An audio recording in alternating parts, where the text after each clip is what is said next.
Hey, welcome back to Tech Leveler. I'm Lee, and today I have another Amazon Firestick tutorial. And this one I'm going to show you how to fix the remote volume increments on your Firestick. So when you press up and down on the volume button and there's not much change, or there's too much of a change, I'm going to show you how to fix that. And it's really easy. First navigate all the way to the right here on the main page to the settings and come down to equipment control. Now come down to manage equipment. Now TV. Now here you'll see volume increments, and you can use the left and right rewind button to change the increments of the volume change each time you press the volume button. So that should allow you to set it just how you want.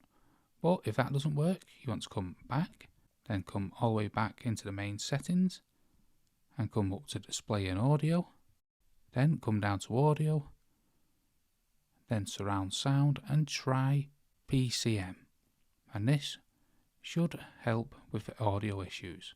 So that's how to fix the remote control volume increments on your Firestick. If you found that video helpful, don't forget smash the like, smash the subscribe for many more Firestick tutorials like this one, and thanks for watching.